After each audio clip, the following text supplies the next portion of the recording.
Assalamu alaikum. My name is Kenny Bomer, and I would like to thank you for listening to this audiobook series for my book, Your Right to Self-Identify, My Right to Disagree, narrated by Frank Block. It's currently available on Amazon, Barnes& Noble, and other distributors as well. Thanks again for listening. Chapter 2 The John-Joan Case. This is the shocking true story about Dr. John Money and the boy with no penis.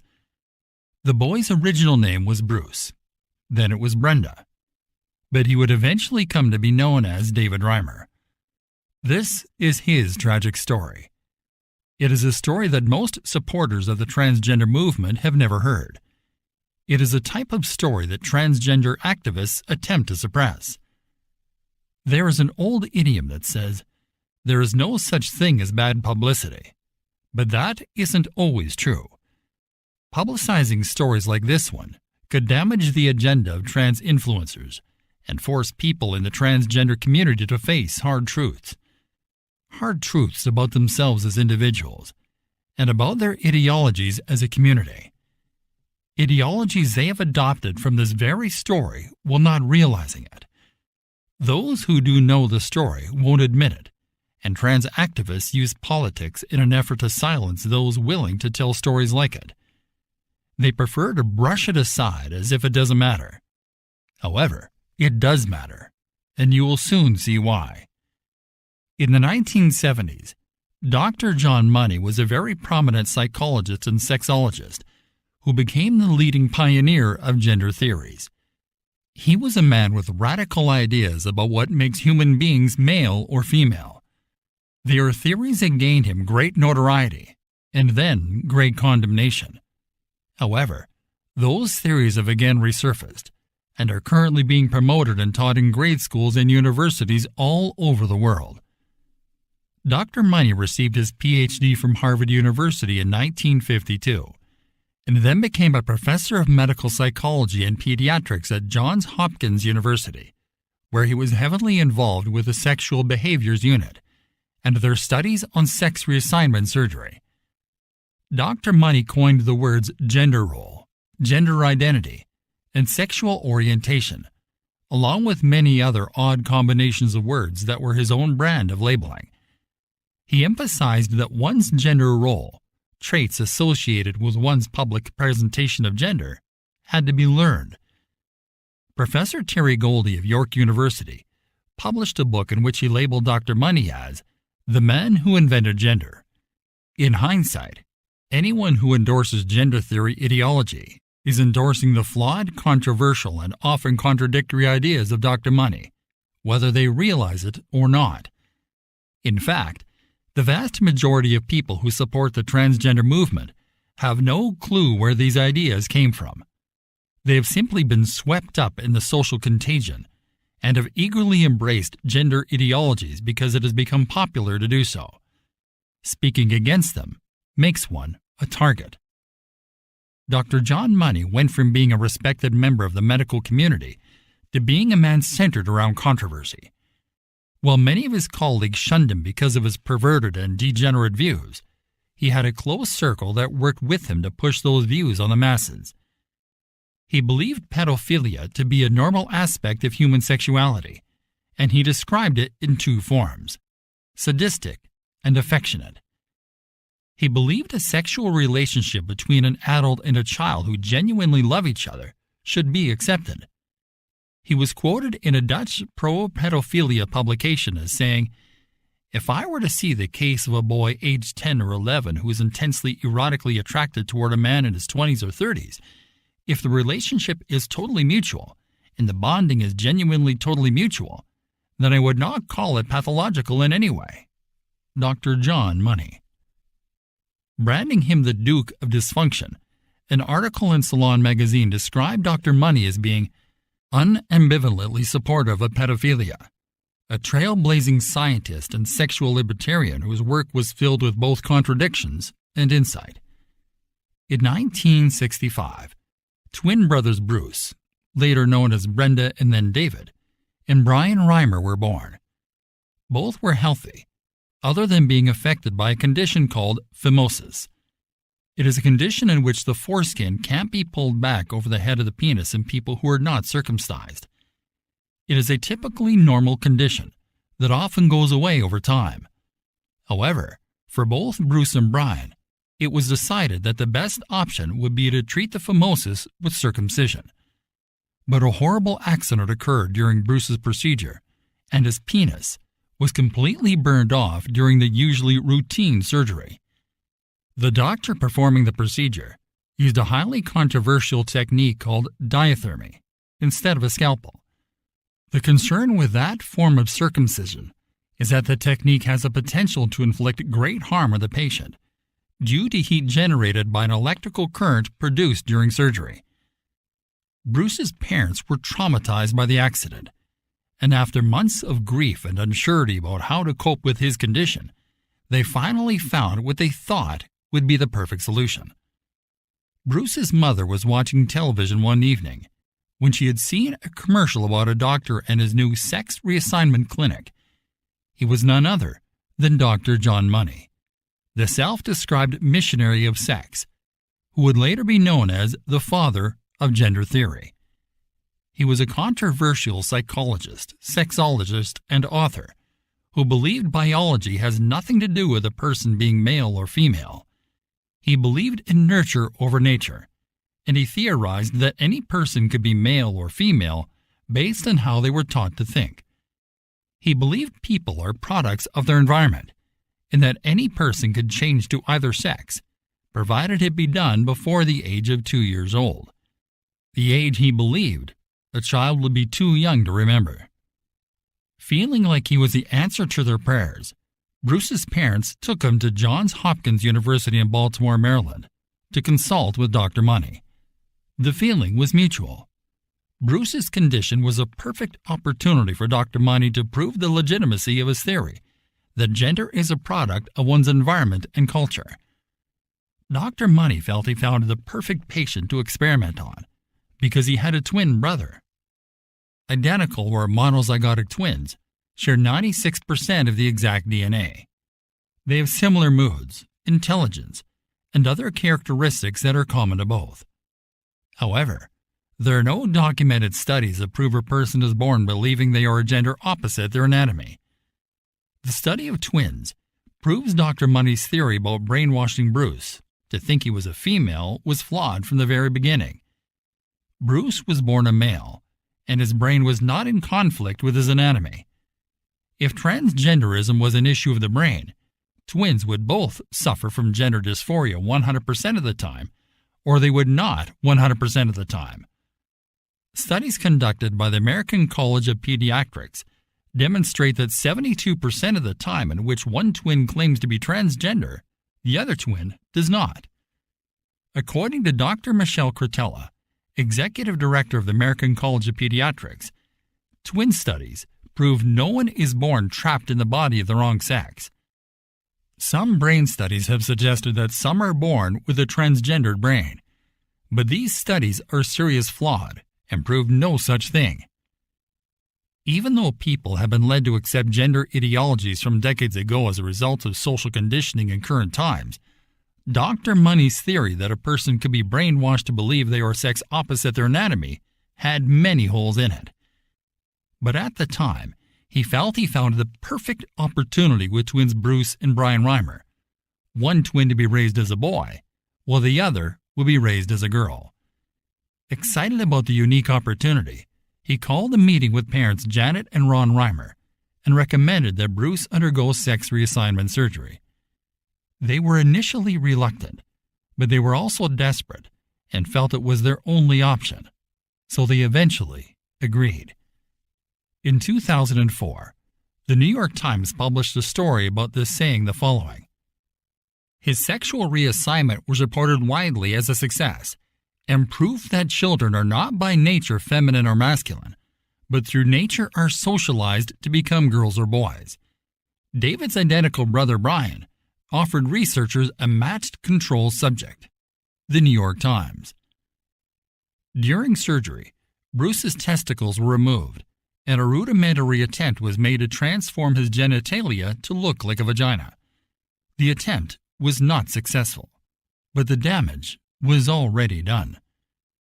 Dr. Money warned Bruce's parents adamantly about never revealing the truth to Bruce about him being born a biological male. He said doing so would cause deep psychological damage, and the treatment would be sure to fail.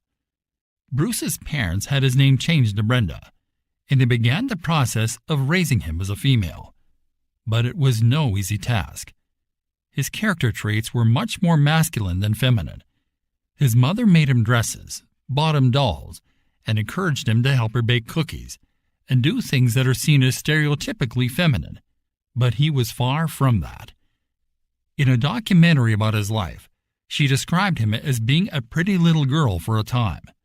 However, his looks started to change when he reached the age of 6 or 7 years old, and it was clear to everyone that something was not right.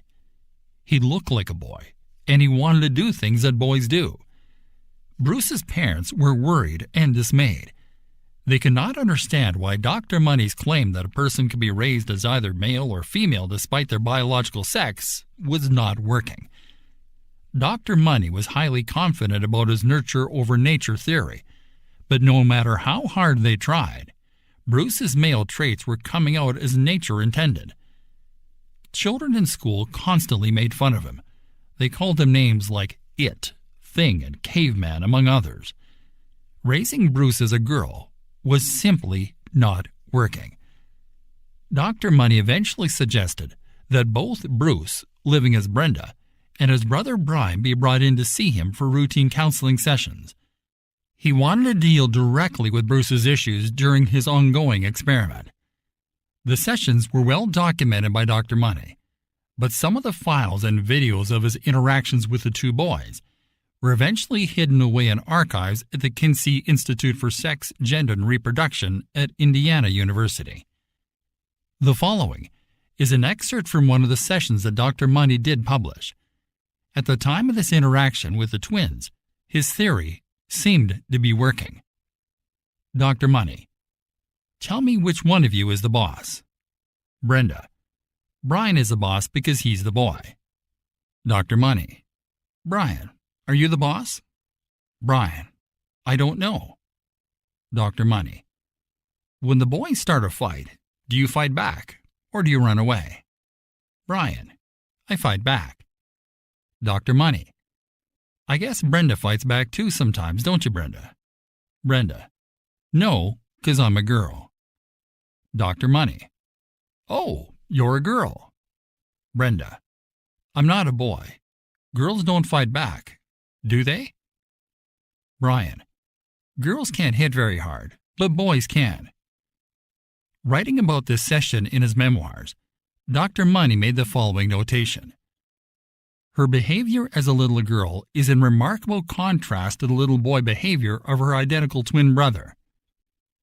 By all indications, Dr. Money was not telling the full story. Some have argued that he only published positive results because there are memoirs written in his records as early as 1970 that prove he knew the experiment was not going well.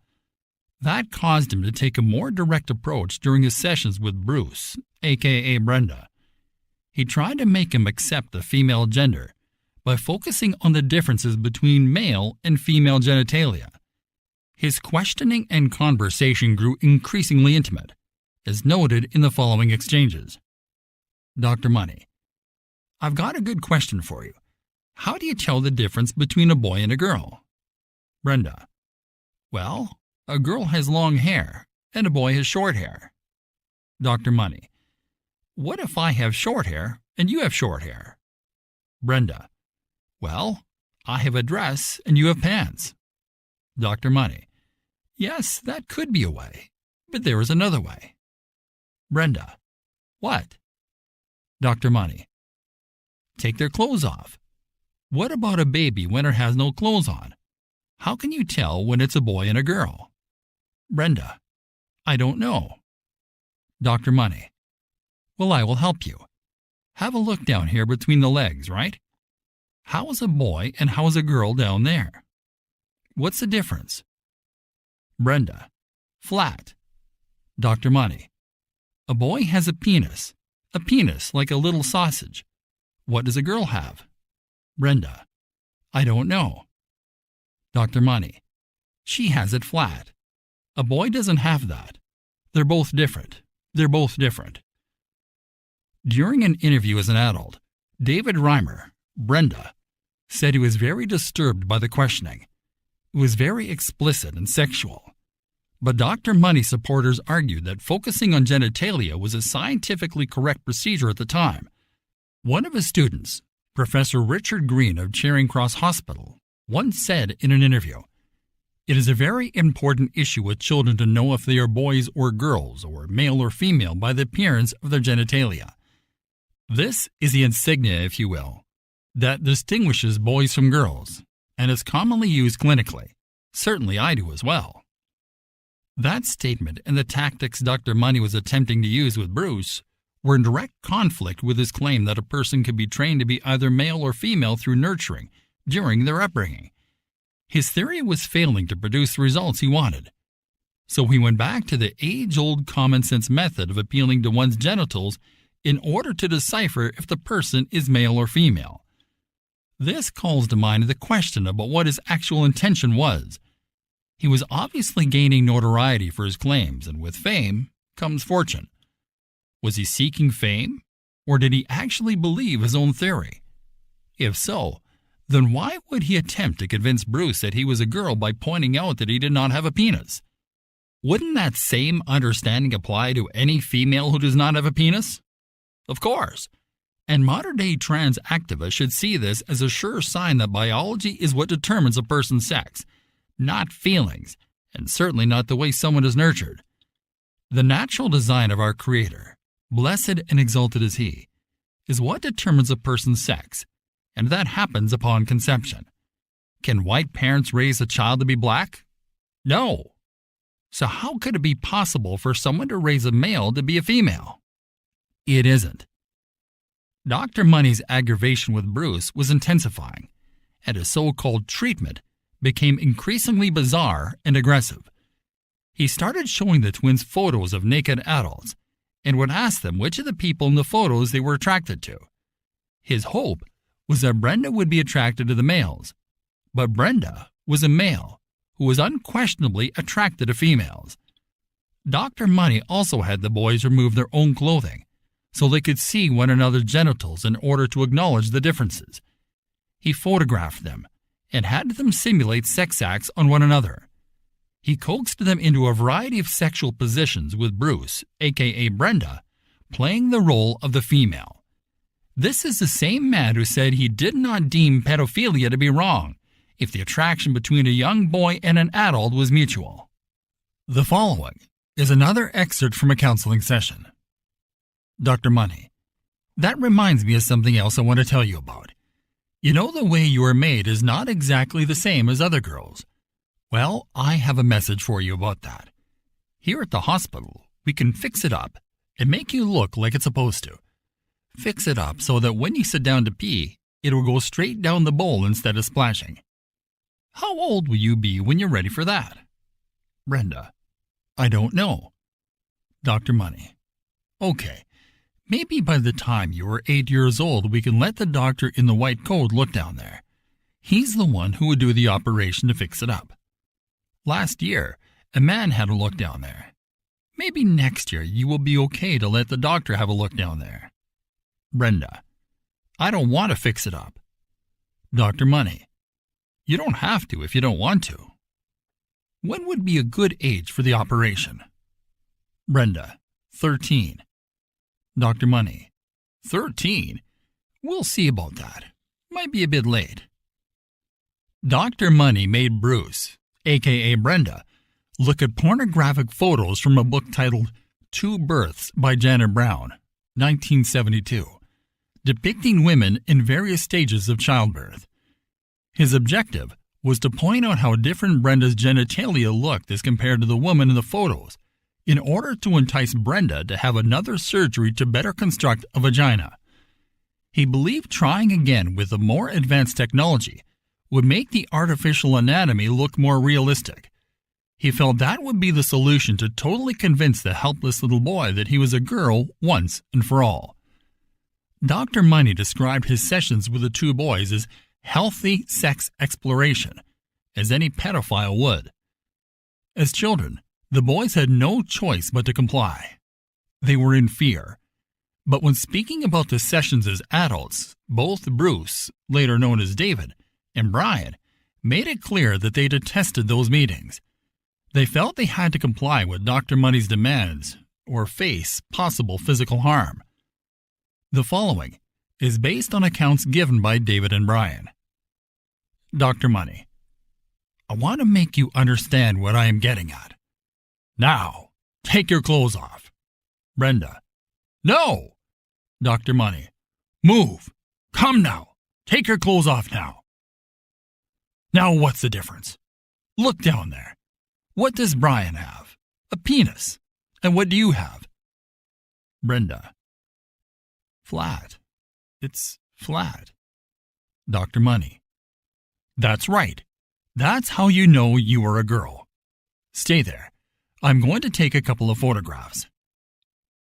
Speaking about this event as an adult, Brian, Brenda, David, the same person, said, I have 2 years of my files where I was on the couch, nude, getting photographed and placed into positions. So he, Dr. Money, can sit there and paint himself rosy all he wants. I know better. Bruce never adapted to being raised as a girl. He was a male through and through, and he eventually started refusing to see Dr. Money. At the age of 13, he threatened to commit suicide if he ever had to see him again. Both Bruce and Brian were traumatized for years during Dr. Money's endeavors to prove his theories, and that trauma would have a lasting effect. They were sexually exploited and treated like lab animals in his ongoing experiment. However, when the boys turned 14 years old, their father decided enough was enough. He took Brenda out for ice cream one evening and painstakingly told him about the accident that occurred when he was a baby. Hearing for the first time that his original name was Bruce, he was obviously shocked and confused. It all felt like a bad dream. But after the initial impact, he was more than relieved. Things finally made sense to him. Now he understood why he thought and felt the way he did for the first time 14 years of his life. He immediately started living his life as a male, and his name was changed to David. He chose that name because he wanted a fresh start and to distance himself from the past. He figured a new name to go along with his new identity would be a suitable place to start. The idea seemed great in theory, but it wound up being impossible to accomplish. The traumas he experienced as a child were far too overwhelming to escape. The story about his life will go on to receive worldwide attention, and his very private life story wound up becoming a very public topic of conversation known as the John-Joan case study. David was both relieved and angry as time carried on. At one point, he said he would like to get a gun and track down and kill the doctor who burned off his penis during the botched circumcision surgery. He cut his hair. His parents bought him a new wardrobe, and he began his new life as the male he was born to be. He started new medical treatments to reverse the effects of the 14-year experiment called his life. Treatments included testosterone injections, a double mastectomy, and eventually a phalloplasty to construct a new penis, to enable him to eventually enjoy somewhat of a normal sex life. He did everything he could to live a normal life as the male he was born to be. But his mental health never truly recovered from the years of damage he endured. He continued to battle depression, and he attempted suicide on multiple occasions. By the age of 21, David had fully detransitioned from what was supposed to be a female back to a male. 2 years later, he married a single mother with 3 children named Jane Fountain. David was very happy to be the father that Dr. Money placed him at risk of never becoming. The hormones he was given as a child made him sterile and ruined any chances for him to produce children if he had a fully functioning penis. He adopted the 3 children and raised them as his own. During an interview years later with CBC News, he said, I've got 3 great kids. I've got a wonderful wife. I've got a good home. But sadly, his happiness did not last. Dr. Money, on the other hand, was doing quite well. He was receiving great notoriety for the John-Joan case study experiment. Unbeknownst to David and his family, Dr. Money had been writing about it in medical journals for years. He was the talk of the medical community, and his study was used to treat other patients with similar gender issues. His fraudulent claims weren't based on peer reviews. They were based on his own opinions. It did not matter to him that his test specimen, David Reimer, was still struggling to cope with the effects of what happened to him. David did not find out about Dr. Money's claims of success until many years later, and he was incredibly angry about the lies Money was spreading. David and his family were unhappy, and he could not allow the doctor to rub his face in it all, while positioning himself as some type of medical hero.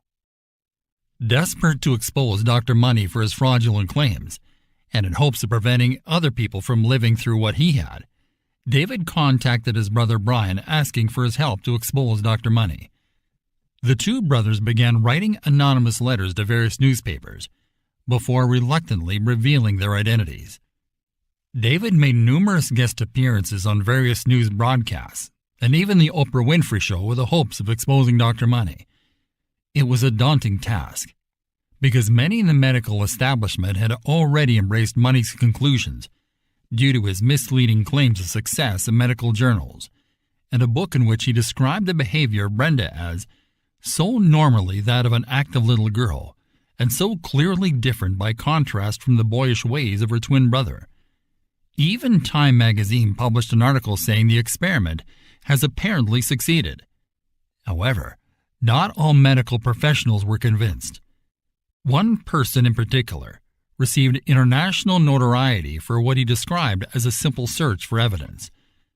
University of Hawaii professor of anatomy and reproductive biology Milton Diamond, who taught neuroanatomy and sexology, was thrust into the limelight in 1997 after he and British Columbia psychiatrist Keith Sigmundson, in charge of John-Joan's treatment under Money's direction, refuted Money's findings when they presented evidence in an article on implications of sex reassignment in the Archives of Pediatrics and Adolescent Medicine. Unaware of his history, Bruce Brenda David had refused to wear dresses, hated makeup, and fought like a boy. He was banned from the girls' restroom for standing to urinate. Sigmundson hadn't challenged Johns Hopkins because, as Brenda's psychiatrist, he thought that if it wasn't working, it was his fault, according to Dr. Diamond. After exposing the failure of the John-Joan case, Diamond received numerous international honors and was interviewed on national TV. He went on to serve as the president of the International Academy of Sex Research, which encompasses physicians, psychologists, sociologists, and other scientists. Meanwhile, both David and Brian were struggling mentally. Brian did not take the news about David's accident as a child well. When his mother informed him that the sister he had known as Brenda was actually his brother, he was unable to control himself. It is recorded that he broke through a glass window upon hearing it. Flashing through his mind were the thoughts of the incestuous sexual behavior the two twins were forced to engage in, as directed by Dr. Money. It was difficult enough to cope with when he thought that he was doing those things with his sister, but knowing it was in fact his twin brother sent him over the edge. His relationship with David had already been strained when he thought him to be his sister Brenda, but the relationship suffered even more damage after learning the truth. He never could cope with the idea that his twin brother became his sister, and then his brother again. It was psychologically damaging to him. When they were growing up as children, he always felt Brenda received special attention, and then suddenly he was no longer the only son, and David was still getting only the attention as adults. Brian was eventually diagnosed with depression and schizophrenia. His mental health issues resulted in 2 failed marriages. He avoided interacting with David as much as possible for most of his life. However, he did join David in his efforts to expose Dr. Money. Unfortunately, the public attention that came along with it was too embarrassing and too much for him to endure.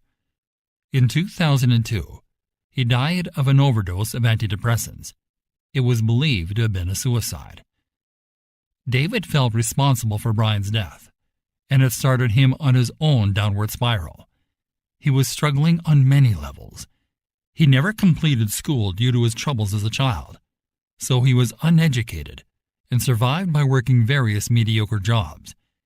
He felt inadequate as a man and a husband.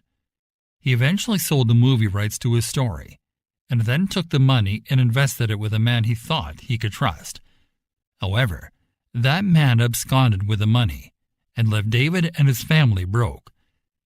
Despite all of the pain and suffering he endured as a consequence of the failed circumcision, David was only awarded a small sum of $60,000 in a settlement with a hospital. That money was placed into a trust fund for him to access once he turned 18. Interest on the money grew to $100,000, which was a small amount of money compared to the lifetime of damage it was supposed to compensate for. Not only damage to David's life, but the lives of his parents and his brother as well. They were all victims of the whole ordeal. Furthermore, much of the money was spent to reverse the effects of Dr. Money's experiment. David had to pay for it himself, so the money was long gone. Eventually, David's wife separated from him, stating that she needed a break. Heartbroken, depressed, and grieving over the death of his brother, David moved in with his parents for a few weeks. On May 4, 2004, he left the home of his parents without saying a word and drove to a nearby car wash where he parked in one of the bays. David then killed himself with a shotgun. Although the John-Joan case is recorded as a horrendous failure regarding nature versus nurture and the gender ideologies proposed by Dr. Money, the transgender movement has embraced them, and influencers are promoting them like never before due to people's access to the internet. The flawed ideologies have taken root and are growing like a social contagion that is affecting everyone in society. Children are being indoctrinated as early as pre-K. Teens are being influenced by their peers and social media influencers. Teachers and professors are being forced to indoctrinate their students for fear of losing their jobs. Doctors are being forced to allow their patients to self-diagnose themselves and then to provide them with gender-affirming care. And politicians are writing laws that make questioning gender ideologies or refusal to use words that the trans community demands be spoken equivalent to hate speech. May Allah, blessed and exalted is He, accept my efforts and intentions to shed light on all of this throughout the course of this book, and may truth be made clear from falsehood. Amen. To Allah belongs the kingdom of the heavens and the earth. He creates whatever He wills. He blesses whoever He wills with daughters, and blesses whoever He wills with sons, or grants both sons and daughters to whoever He wills, and leaves whoever He wills infertile. He is indeed all-knowing, most capable. Quran, Surah Al-Shura 42, Ayah 49-50. Chapter Al-Shura 42, verses 49-50. Be sure to hit like and subscribe and hit the bell in order to listen to other audiobook chapters from my book, Your Right to Self-Identify, My Right to Disagree, by me, author Kenny Bomer, narrated by Frank Block. I hope you enjoyed listening. Thank you.